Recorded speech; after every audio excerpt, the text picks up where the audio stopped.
7 a.m. and it's now time for the Morning Watch with Reverend Dr. Dylan Toussaint. Listeners to Love 101 FM are advised that the views and opinions expressed in this program are not necessarily those of Love 101 FM.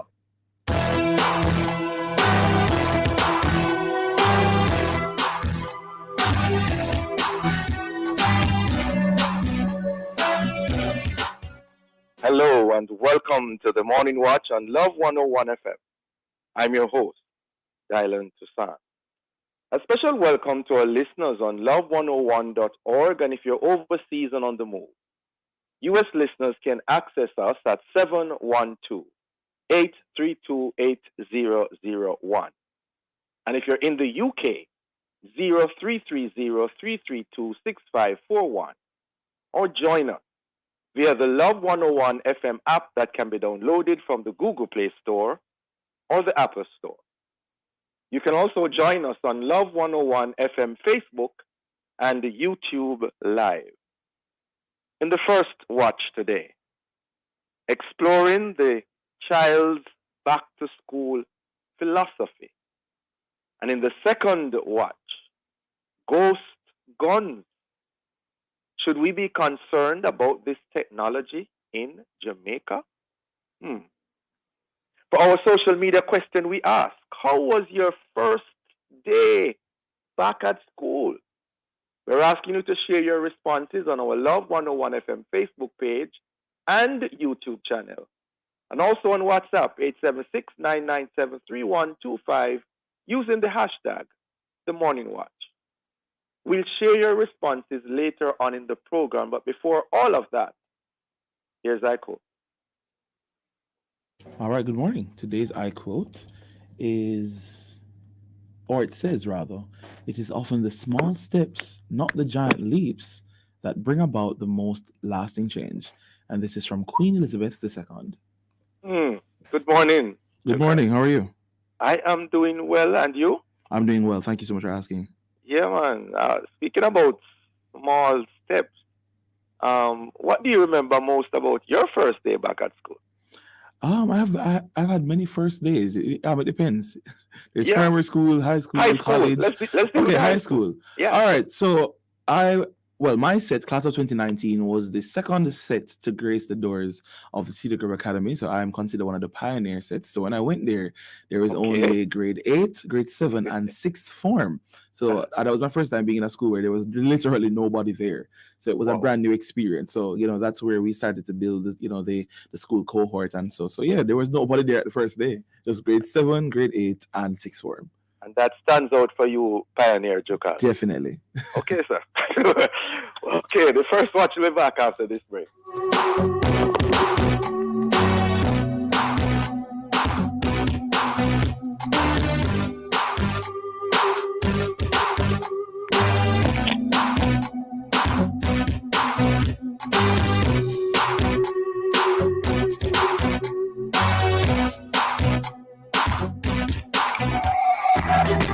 What does it mean to hear from God? Do you hear a voice, or was it just a feeling? What does the Bible have to say about this? Tuesday, September 5, on The Rock, join host Bishop Harold Steve Blair and guests Bishop Grace Adagold and Father Can Honeygun as they discuss the topic, Hearing God. That's The Rock, Tuesday, September 5 at 10 a.m. here on the family station, Love 101.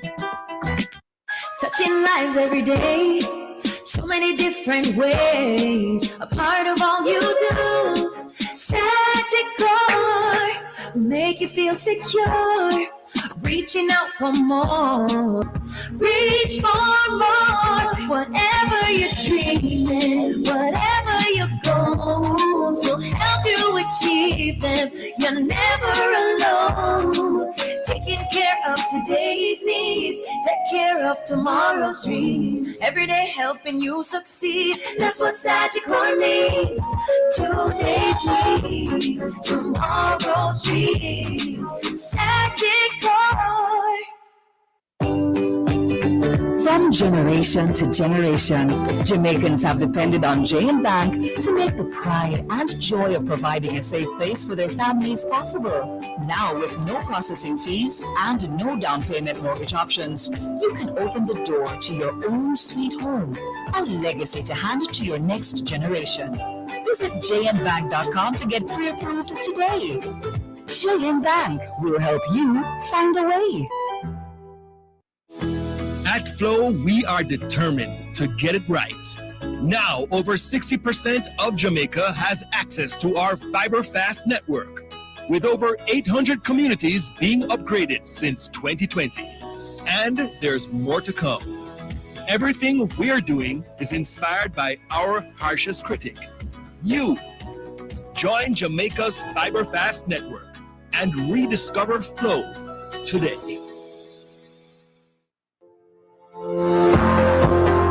BNS Events and Vacations invite you to Couples Retreat Rekindle Marriage Still a Key at Couples Swept Away, November 17 to 20, 2023 for 2 nights. The rate is 125,000 Jamaican dollars. For 3 nights, the rate is 187,500 Jamaican dollars. Sponsored by Post Links Productions, Love 101 FM, CGTV, and Couples Resorts Jamaica.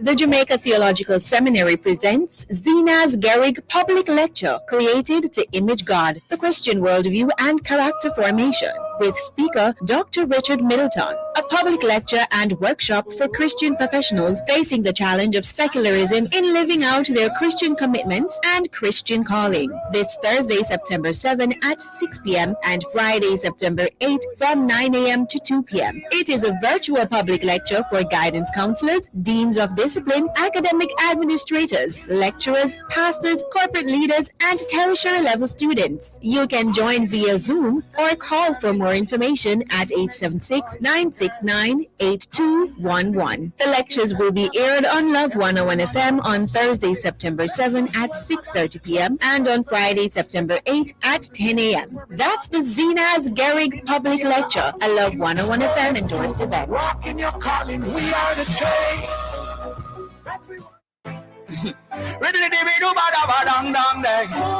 Where the student them Swiss we are. Campus Connection is back. Can you believe it's time for school already? Wow! It is a new school year and you're invited to our Campus Connection orientation. We will be sharing summer adventures and giving tips to help you get ready for the year ahead. Join us as we kickstart the fun Tuesday, September 5 at 5:30 p.m. on the Family Station, Love 101, celebrating 30 years of music, family, and love. Education news. Sit down and listen, have nothing to lose. Plus, you know them must bring some.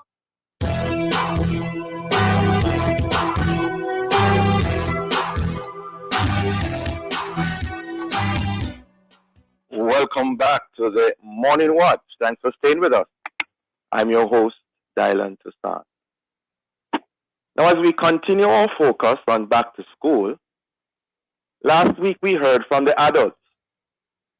This morning we will hear from one of the most important stakeholders in the education sector. We're talking about the children themselves.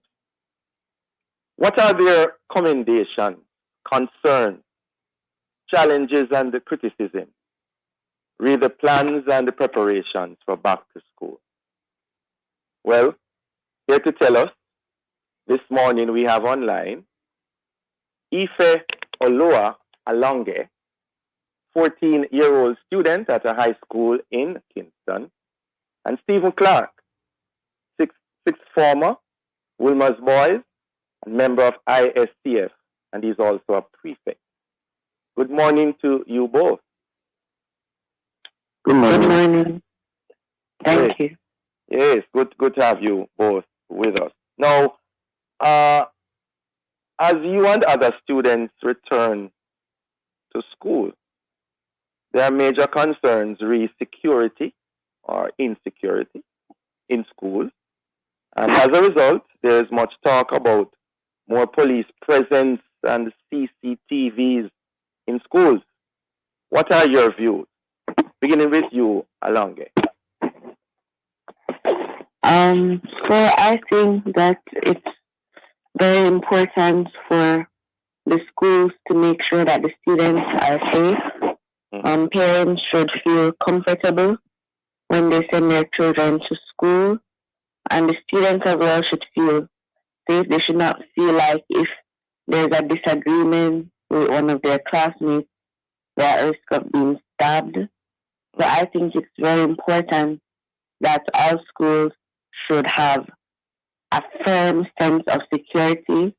And I think that schools should also carry out periodic searches, if they don't already, to make sure that students are not bringing weapons to school. And we all know that there also has to be education as well, teaching the students about how to resolve disagreements without getting violent. So just to be clear, you are okay with this CCTVs being increased and the police presence on the campus? Yes, I think that is good. I think that will help to ensure that the school environment is safer. All right. What's your take on that, Stephen? Well, for me, I do agree that it does play a good role and it does help in the overall atmosphere of the school. However, I'd like to point out that specifically the utilization of policing and checks, or more frequent checks for school bags and whatever, I believe that is connected to the absence or the lack of the role of the family in the homes, because we know that the family as the first unit of socialization will help students and help children in general acclimate to the culture, acclimate to the norms and the values of society. And part of that would include discipline and being able to follow the certain rules of a school, of an institution. And so I believe that this measure of utilizing CCTVs, policies to check very frequently is tied to how the family has not been playing its role effectively, and as such, it is a very drastic, but based on the direction of how violent certain instances have become, it is somewhat necessary, unfortunately. However, if the family were to effectively play their part, I believe that this would not have to be a measure that has to be taken. So you have no major concerns about cameras all over the place on the compound.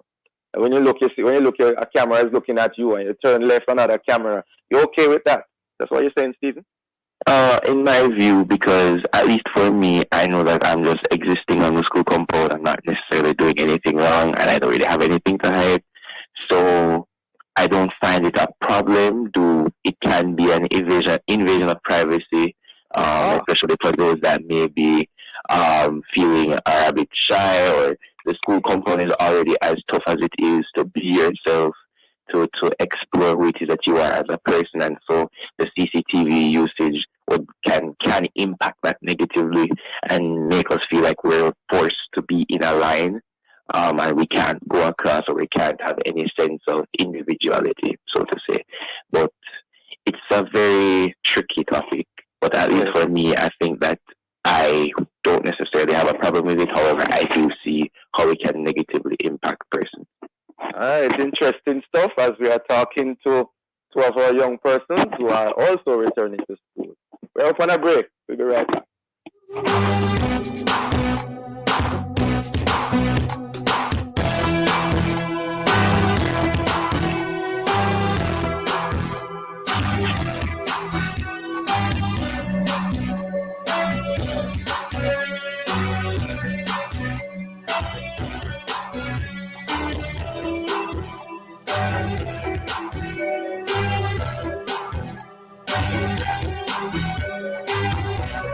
Have questions about the availability of medication from your drugstore pharmacist? Ask your pharmacist. Contact the NHF to find out more. The time by the NHF is 7:15.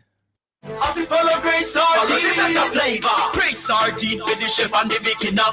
Follow the one with pepper, that are the winner. Shop on supermarkets, everybody sell it. Do all of them nice. Pass the back, make push it. Grace Sardines follow the better flavor. Me pull up at the gas station and the attendant come up. 87 or 90. I don't know why him think I would put 87 in my new car. But me answer him. But when him say Cash or card? me say, big man, why would I take my cash and buy gas? I pay for everything with my surgical back credit card. Grocery, gas, bills. Cause when you use your card, you get your reward. If I pay cash, you are going to give me a reward. Me can wipe your windscreen. Earn the best rewards ever with Surgical Bank credit cards. Conditions apply. At Health Connect Jamaica, we prioritize your well-being by providing quality and convenient private health care. Our dedicated team offers a range of medical services, including COVID-19 vaccination and HIV treatment. Access affordable health care at HCJ by calling 876-669-7349, WhatsApp 876-308-0178, or visit healthconnectja.com. This message was made possible by the support of the American people through the United States Agency for International Development. The contents are the sole responsibility of HCJ and do not necessarily reflect the views of USAID or the United States government.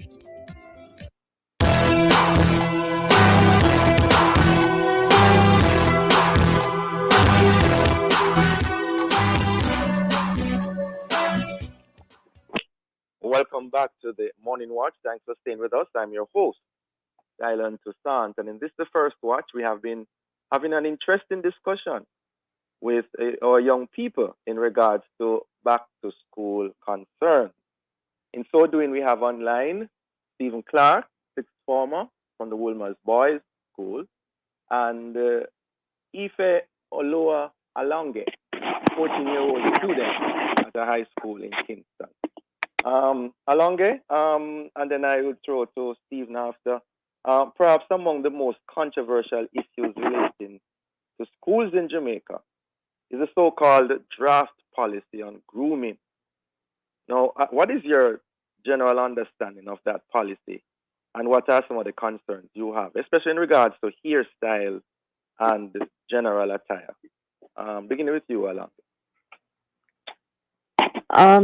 Yes, so I know that one of the most, I guess you could say, controversial issues in regards to schools has been the grooming policy, especially as it relates to hairstyles. Mm-hmm. So what I would say is that although some schools, independent of the Ministry of Education, have made strides in allowing Rastafarian students and students who would have alternative hairstyles based on religion or perhaps a medical condition. Mm-hmm.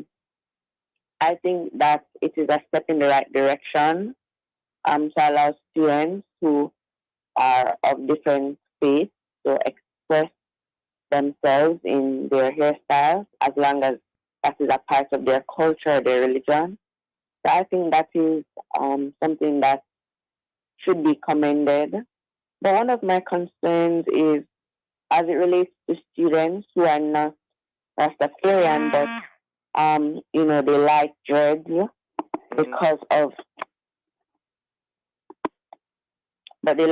because of the aesthetics or because of how it looks. Is the dreads meaning the locks, Alonge? Locks you're talking about? Yes, I'm talking about locks. Okay, go ahead. Students who wear locks as a result of them liking the hairstyle, Mm-hmm. would they be allowed to continue to wear them if it's not connected to their religion or culture? And also, some students artificially alter their natural hair, but because of their hair type, it may go unnoticed. So what would those students have to do, or how would they have to adjust their hairstyles with the new policy? So let me get you clear now, Alonge. If they are Rastafarian, you're okay with that. But if they are not and sporting the lock, you have a concern with that? I'm just wondering if they would be permitted to wear locks if they're not Rastafarian. Okay. Yes, Right. so I have a concern. Yeah, okay. Based on my reading so far, I think that needs to be explored and specified. Stephen, your take on that? Well, I do. It is unfortunate that it took this long, honestly, for such a change to be made and something that really suppresses culture, especially with the Rastafari culture. Even from when I was just entering high school, this was an issue where students at various schools were turned out because they had their locks. Even if they had it in their cams, they would have been turned out. So at least they would have taken this step for this school year. Better late than never, but still late. I would say that a lot of honest conversations because from what I've read, the ministry would have allowed for a lot of students or would have allowed the schools to then interpret and to apply the message or apply the principles to their schools. But I believe the general consensus was do not turn out students. That is not encouraged because of course the ministry says every child can learn, every child must learn. I believe that there can be an extent where individuality can be expressed. However, you can look neat while expressing your individuality. You can definitely grow out your hair, do the locks, do the braids, do the whatever hairstyle, but you can definitely take care of your hair, take care of personal hygiene. All of those things should be and is encouraged while you're doing that. And so, and although it took us a while as a society for us to stamp in that this is a rule that you can't turn them out, locks are okay. I do believe that it's, as she said, a step in the right direction. But yeah, individuality should be expressed and should have room for students to explore that while they're going through their journey as students. Step in the right direction, long overdue. There are also concerns regarding teacher shortage. Those concerns have again dominated the news headlines. Sorry, what are your corresponding thoughts and what are your views on the suggestion to use sixth formers to fill the gap? Stephen, you first. Speaking with some of my fellow sixth formers at different schools, all of us really come to the conclusion that it's not fair because doing Cape Unit 1 last year, that was a very heavy workload. And now going into Cape Unit 2, scholarships and all the other things and clubs, involvement, whatever. All of those different things take up a bunch of my time as is. And so now to take on responsibilities to teach students, and as a student myself that would have seen the workload of teachers for basically my entire life, I realized that it's not a very easy job to do in the slightest. It's not a very easy job to do. Anyone that disagrees and thinks that it's easy is completely wrong, honestly. And so it is going to put a lot of students at risk, especially for if sixth formers were to do it, because not every sixth former is equipped to handle such a job as this, because especially in the modern day, the teacher is not just a teacher. The teacher sometimes acts as a parent.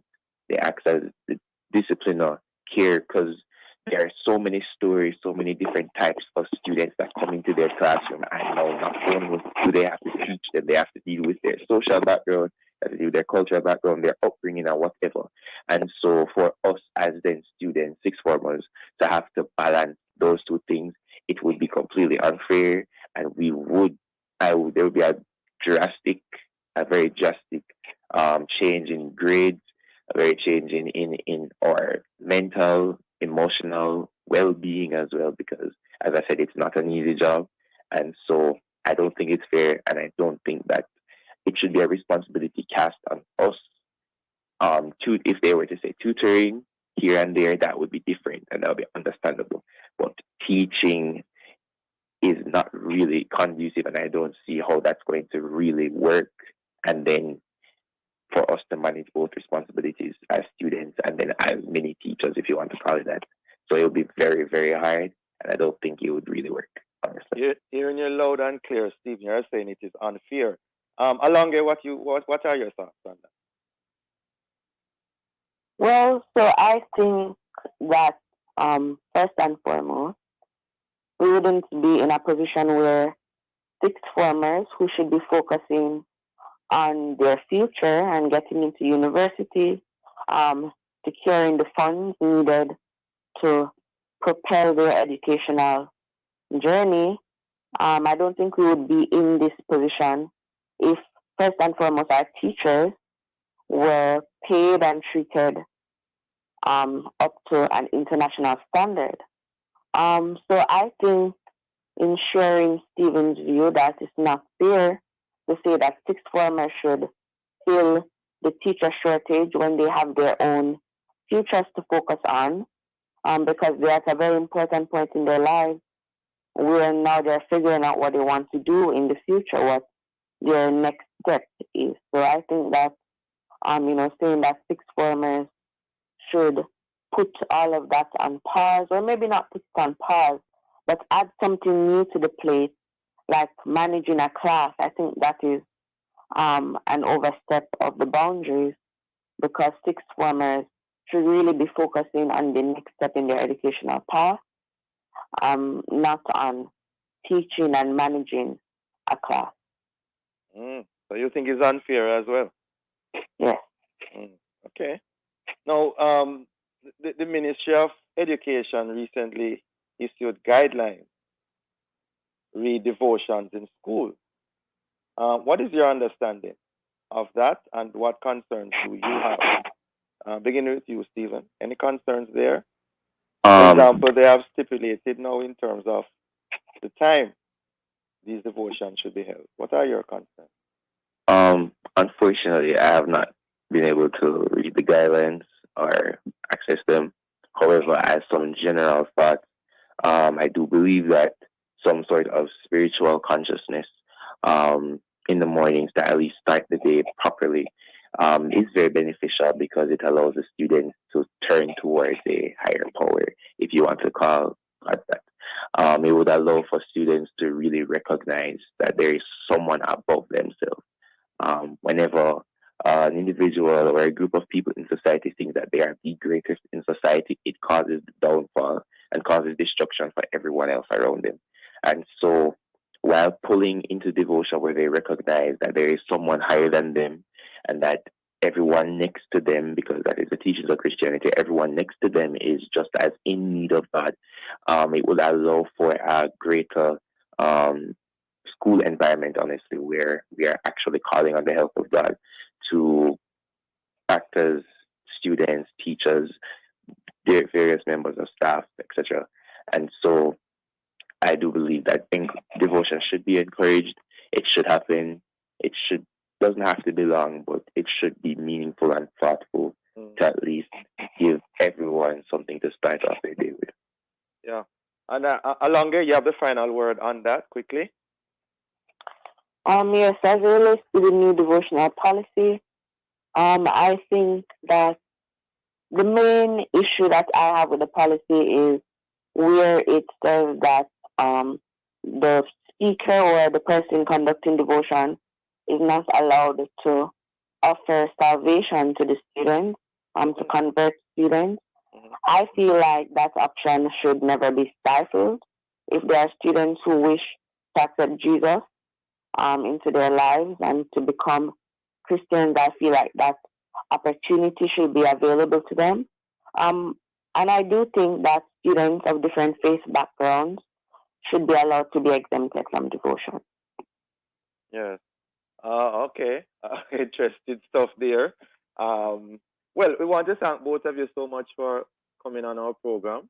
I'm personally pleased with your responses, and I wish for you all the best going forward in this your new school year. All right, thank you. Thanks for having us. Thank you. Thanks for having us. God bless you both. Listeners, the Morning Watch will return in just a moment.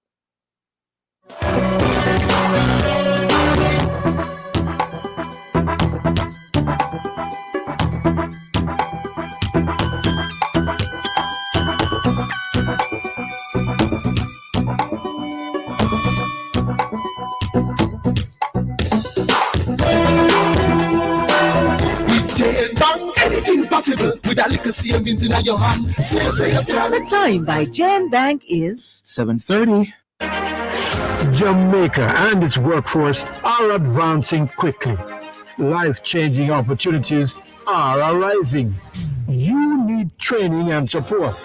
We are the Renewed Heart NSTA Trust, committed to providing new and emerging skills training and opportunities. Come to Heart.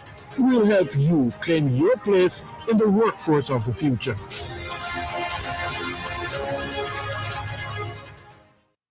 Here's why you can't afford to miss the Morning Watch. I love listening to the Morning Watch because topics are discussed and issues are highlighted that are of major importance, which in turn edify me. The Morning Watch, Tuesdays, Wednesdays, and Thursdays. I like listening to the Morning Watch. I find it very informative. I find it very interesting. The topics that are covered are very, very wide. The Morning Watch, thought-provoking, insightful, current. Listen for the probing questions with Attorney at Law Stokely Marshall and the in-depth discussion with Reverend Dr. Dylan Toussaint. On Thursdays, the Morning Watch is brought to you by Bashco. Bashco, the store that gives you more. The Morning Watch, Tuesdays, Wednesdays, and Thursdays. The Morning Watch is on the family station, Love 101. Every Wednesday at 11 a.m. on Love 101, you're invited to listen to Good Morning Minister, a weekly feature where government ministers will speak about the development in their various ministries. Listen for the updates and have your questions and concerns ready to share inside Good Morning Minister as the Minister of Information, Robert Nestor Morgan, and a guest minister or agency head discuss the issues and take your questions and suggestions. Get ready to call in during Good Morning Minister, 11 a.m. on Wednesdays, right here on Love 101, the family station.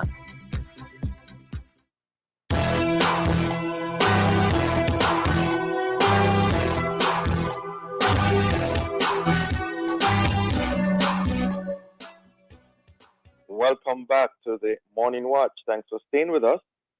I'm your host, Dylan Toussaint. Let's now look at the newspapers to see what Jamaicans and others are really saying and doing in the Observer. Grooming policy for teachers. Well, look what we're talking about for the students. Interesting. Also in the Observer, Francis Macron supports experimenting with uniforms in some schools amid debate over ban on robes. And then in the Gleaner, teacher says, I had to buy a fan from my own pocket. Also, farm primary and infant school battling the heat, as many other schools are. And also in the Gleaner, murder puts Sherlock residents on edge. In Loop News, Thompson era clocked season's best, 10.92 to win in Switzerland.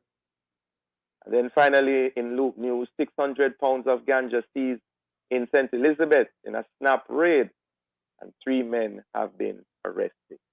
Those are some of the major news headlines in our newspapers. Coming up next, we'll read some of the feedback from our social media question, which is, how was your first day back at school? How was your first day back at school? We're asking you to leave a comment on our Facebook page and YouTube channel, Love 101 FM Jamaica, or WhatsApp 876-997-3125.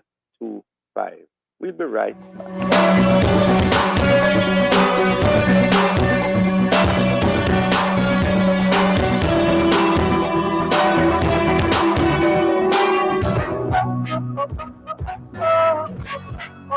The Jamaica Theological Seminary presents Zena's Garrick Public Lecture, created to image God, the Christian worldview and character formation. with speaker Dr. Richard Middleton, a public lecture and workshop for Christian professionals facing the challenge of secularism in living out their Christian commitments and Christian calling. This Thursday, September 7 at 6 p.m. and Friday, September 8 from 9 a.m. to 2 p.m. It is a virtual public lecture for guidance counselors, deans of discipline, academic administrators, lecturers, pastors, corporate leaders, and tertiary level students. You can join via Zoom or call for more information at 876-969-8211. The lectures will be aired on Love 101 FM on Thursday, September 7 at 6:30 p.m. and on Friday, September 8 at 10 a.m. That's the Zena's Gehrig Public Lecture, a Love 101 FM endorsed event. Rocking your calling, we are the chain.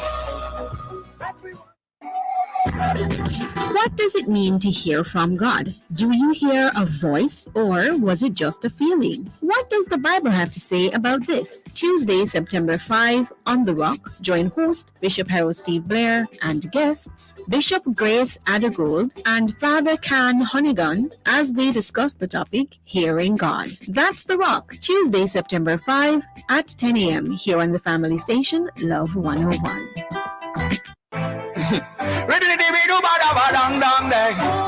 Where the student them Swiss we are. Campus Connection is back. Can you believe it's time for school already? Wow! It is a new school year and you're invited to our Campus Connection orientation. We will be sharing summer adventures and giving tips to help you get ready for the year ahead. Join us as we kickstart the fun Tuesday, September 5 at 5:30 p.m. on the Family Station, Love 101, celebrating 30 years of music, family, and love. Sit down and listen, I've nothing for you.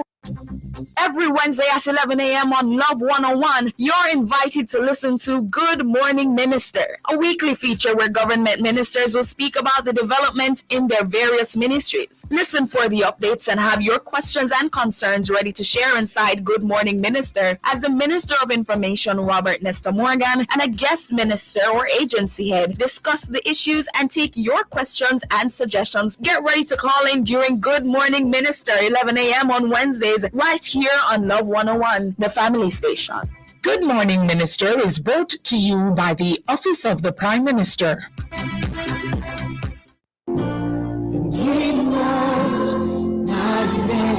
Here is your opportunity to connect with someone who will listen, pray, and give guidance. It's the Ministry of Counseling and Prayer of the Edgewater Baptist Church. Please call 876-220-6474 or 876-332-7956. Weekdays between 8 a.m. and 9 p.m. Saturdays and Sundays between 8 a.m. and 8 p.m. Please talk to someone if you're finding it particularly challenging to cope during this period of crisis. Someone is waiting for your call. Please reach out today, 876-220-6474 or 876-332-7956. It's the Telephone Counseling and Prayer Ministry of the Edgewater Baptist Church. A reminder that somebody cares. Endorsed by Love 101. When I come to the end of myself,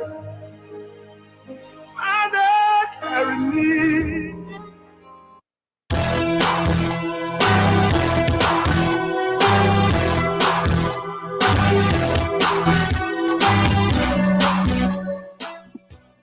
Welcome back to the Morning Watch. Thanks for staying with us. I'm your host, Dylan Toussaint. Let's now join Jokal for a look at how our Facebook, YouTube, and WhatsApp friends answered today's question.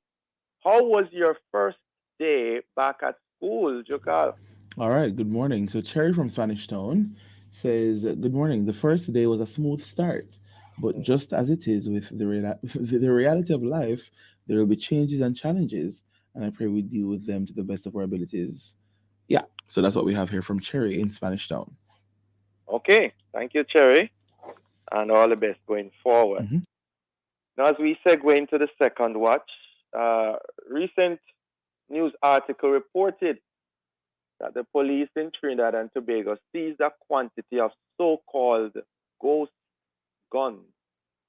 Yes, ghost guns. So, what really are ghost guns? And are they that new or incredulous? especially in the Caribbean, and in particular Jamaica? Well, to answer these and other related questions, we have joining us Dr. Jason Mackay, criminologist, CEO of Mackay Security, and Gordon Ellison, Mr. Gordon Ellison, International Security Consultant, Managing Director of TGE Consulting Limited. Good morning to you both. Good morning. Good morning. Jamaica. Good morning. Doctor. Dr. Mackay, with us? Okay, not hearing Dr. Mackay. All right, still there, Mr. Ellison? Yes, I'm here, Dr. Toussaint. Okay, great. All right. Need to ask you then, in as we continue this discussion, Mr. Ellison, what really are ghost guns, and why are they so called?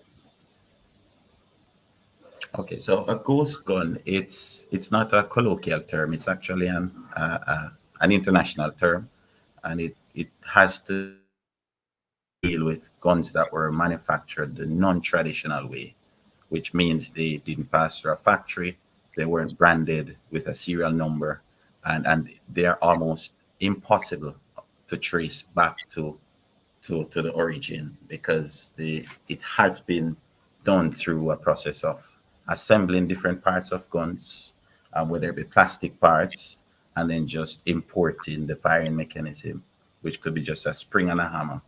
So the entire gun can be made of plastic. That could be through a 3D printer, or the assembly of even wooden items, and just using the firing mechanism that can be bought at probably any gun store that would not have a serial number. So they are basically untraceable. And they're real guns. They work, and they can take lives. And they're called ghost guns for what reason? Well, why are they called ghost guns? Well, because ghosts, when you think about an investigation, they are, because of the untraceability of it. So it exists, but it cannot be linked to a manufacturer. So it's like, it's out there, we know it's there, but how do we prove, how do we trace back this weapon to a manufacturer? For example, if the barrel was manufactured using just plastic and some grooves, what's the striation mark that would be similar to a Glock pistol, to a Beretta? So there's basically no identity of this weapon, if we were to say that. And any cost, on average, how much they would cost, Mr. Ellis? Okay, to produce. All right, so to produce, because they can be done from home, they can be homemade. It's basically having a 3D printer and the software to basically design a gun. And so if we're talking about cost per gun, you're looking at very, very inexpensive. I could not put a figure to a gun, basically, as there are different means of manufacturing a gun. There's different means of using. So let's say we go down to the lumber yard. We could purchase very inexpensive pieces of lumber, and all we would need are the firing mechanisms to actually make a gun, which a fraction of a gun maybe very, very, very small, like too small to compare to the actual cost of a real gun. And they can be done in batches as well. Yeah. Anyway, you take it, it's significantly cheaper than the officially manufactured guns, eh? Correct. And one of the most critical issues that we have is that you don't need a license, because if you are having a manufacturing hub for illegal weapons, there's no regulation for that. And when I guess when we go into the next section, when we talk about are we ready to combat this and how could we combat that, then we could discuss the greater challenges that this poses for law enforcement and for law-abiding citizens. Yeah. Okay, we're very, very close to break. In fact, we're up on the break. So we'll be right back, and hopefully we'll have Dr. Mackay on as well in the second half.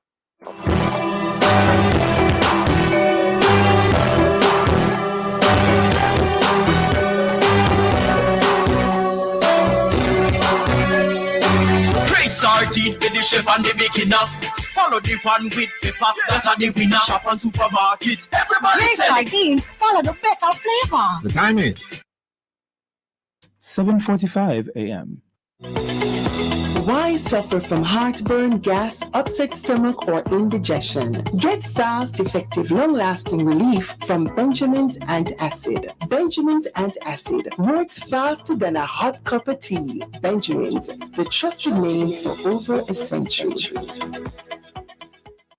Hate long wait times at the pharmacy? Me too! Well, I found Marshall's Pharmacy, located at Pathfinder Plaza, Greater Portmore. Great customer service, shorter wait times, all the local and international brands I want, plus print services powered by Print Corner. WhatsApp your prescriptions to 876-491-7841 and follow them on Instagram at Marshall's Pharmacy. Visit Marshall's Pharmacy in Greater Portmore today. They're open late every day, even on public holidays.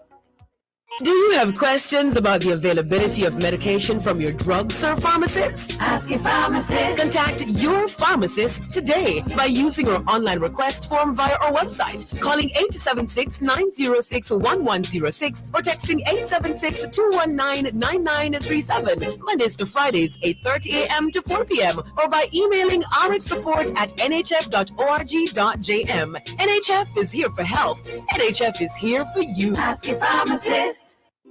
They're full of life. You're full of love. They're carefree. You can more. That's why we created Child Protector, a critical illness insurance plan from Sagicor Life. It provides coverage for your child in the event of 15 critical illnesses, hospitalization benefits, life insurance, and investment benefits. So make sure your child can live life to the fullest. Apply for Sagicor Child Protector today.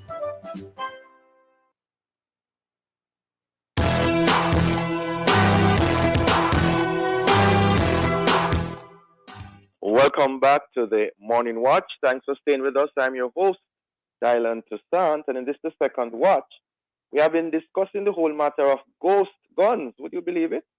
Ghost guns. And in so doing, we have online Mr. Gordon Ellison, who is an international security consultant, and we have Dr. Jason Mackay, CEO of Mackay Security. Dr. Mackay, welcome. Hi, good morning. Good morning. Yes. Now, we're talking about ghost guns, of course. In the first half of the second watch, Mr. Ellison told us what they really are and how much they perhaps cost, not in specific terms. Now, the report came out of Trinidad. As far as you are aware, how widespread are they in Jamaica, Dr. Mackay? Well, I don't think they're widespread here at all. Okay. The theory has been that they could be manufactured, by the 3D mechanism. We've been manufacturing guns in Jamaica from the beginning of it, in terms of the one pop and, guns like that could be made to fire singular shots. And some years ago, a gun was recovered. That was actually a locally made machine gun.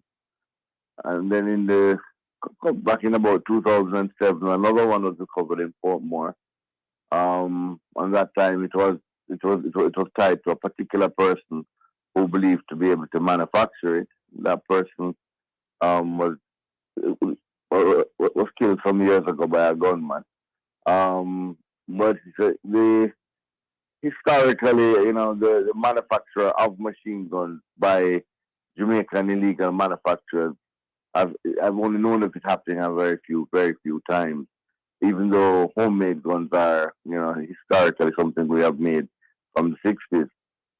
But the actual 3D gun now, which is what they refer to as the ghost gun, I don't think I recall them ever recovering one in Jamaica. Now, how dangerous is this? If they do start doing it, but it's a very simplistic way to make a gun without having to import it. And I don't know how well it will function as a weapon in respect of efficiency or anything, but anything that contributes to more guns being made, is something that we have to be concerned about. especially if it can be made without going through, any going without it being subject to any of our custom requirements and the various levels of difficulties that we put in front of persons who try to import guns into the country. This will just, be another problem that we're having. Again, as I said earlier, I don't know how efficiently they will necessarily work. That could be a factor too. And bear in mind, they still have to import the ammunition for them. But anything at all that is anything at all that could increase the amount of illegal guns that we have is a problem. So let me get it clear. The ammunition, it can be the same for the other professionally manufactured guns. Same ammunition is used for these ghost guns. Yeah, but you still would have to import it, and that I don't think you could make by a 3D printer because you'd need the gunpowder and all of those things that you actually need to make it a firing weapon. Mr. Ellison? Oh, I'm sorry. Go ahead. Yeah, so what I'm saying is that even if your manufacturer can't be of any use by itself, you don't have to actually have ammunition to put in it, and that usually would require you to import it, or to get it from somebody who has illegally imported it. Yeah. Your thoughts on that, Mr. Ellison? Yes, just to add to that, we do have, and when we assess our borders against, the efficiency of preventing, narcotics or illicit materials, or even as we're talking now, the ghost guns, which primarily uses the 3D technology. Getting the guns here, because they are parts, you could ship a container of plastic parts that they may not resemble any form of a gun, but when assembled together, you get that. And if I should go briefly to the Firearms Act, there's actually the new Firearms Act defines a firearm to include any 3D printed firearm. And so if we at customs are not necessarily au fait with how the 3D aspects, they do look like toy guns. So we may have to strictly regulate anything that imitates a weapon, which is done, it's considered prohibited, and you do require special licensing for that. But seconding what Doctor has said, it would require firearms. It would require that powder for it to propel. And so I'm not sure the powder can be manufactured and inserted in the projectile. But we are not short of ammunition here either. And so if we can happen to start importing these 3D firearms that are untraceable, what we will find is a whole lot more cases where the ballistic reports, there's nothing to match it to because these were not traditionally done. So they are now probably, again, they might not be as efficient as a 9mm that is properly manufactured through a company, but at least if within a few feet it can deliver a lethal blow. Or even if it doesn't work, it still can be used to commit felonies, because once you see something resembling a gun, then you're going to think it is a lethal weapon. And I know, Mr. Ellison, that you have a police background in many ways.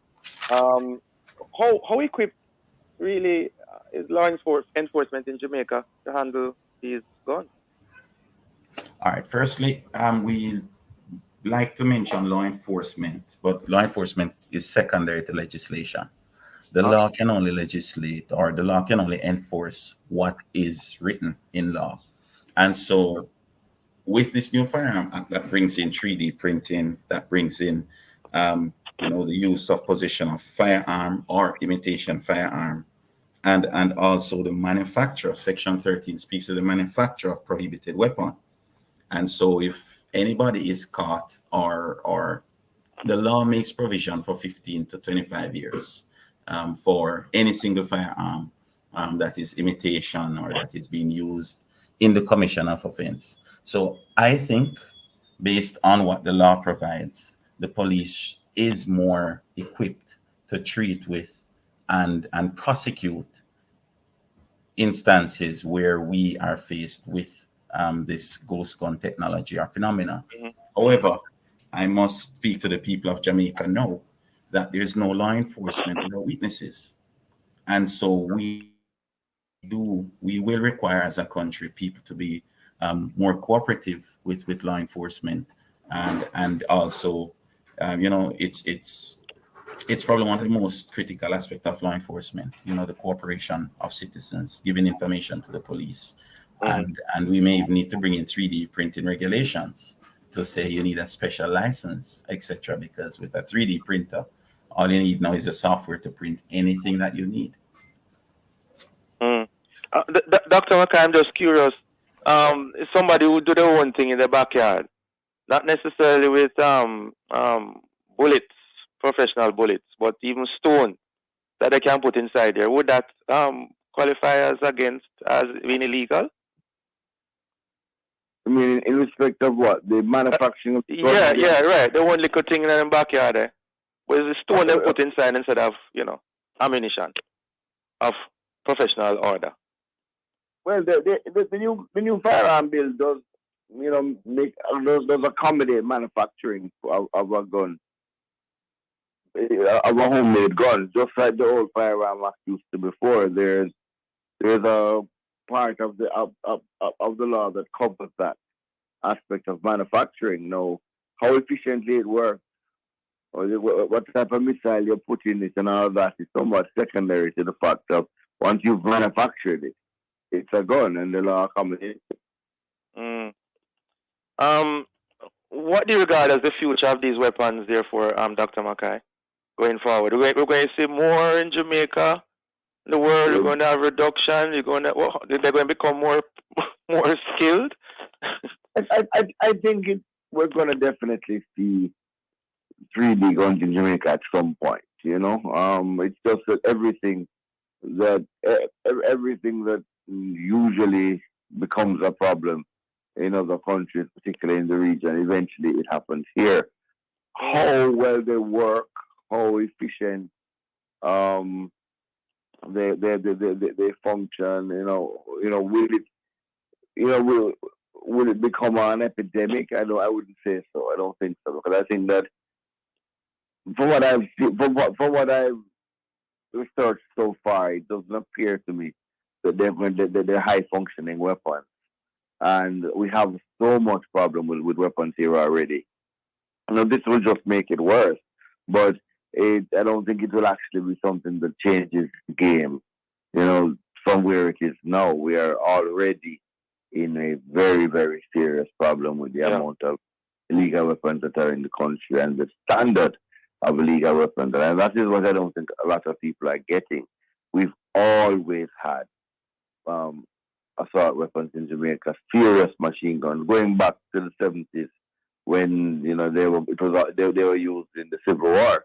That's not new. From the days of enforcers to the M16s to the AKs, they've always been here. The problem now is that because of scamming, the amount of money that was available for this type of weapon purchase is significantly more. And then back in the 70s, we didn't have the pipeline from Haiti.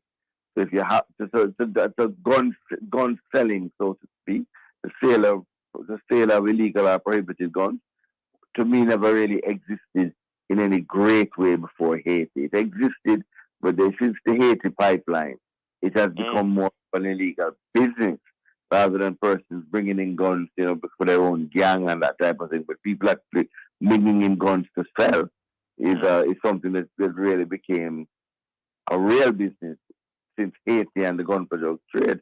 Now, with all of the money that became available to Jamaican criminal organizations, because scamming, there's more of that type of gun here.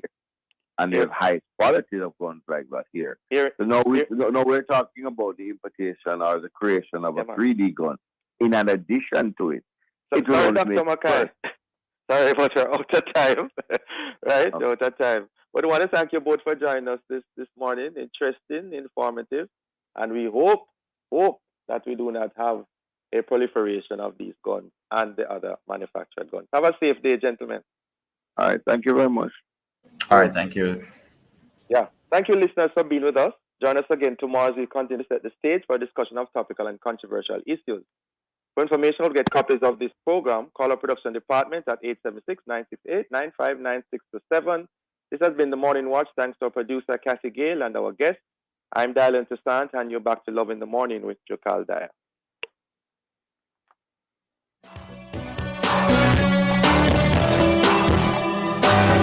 Clearing personal, non-commercial shipments at the port? Avoid the wait. Request a contactless clearance through your agent today. It's more efficient. It's secure. The time by the Jamaica Customs Agency is 8 a.m. and you are now invited to listen to Forward in Faith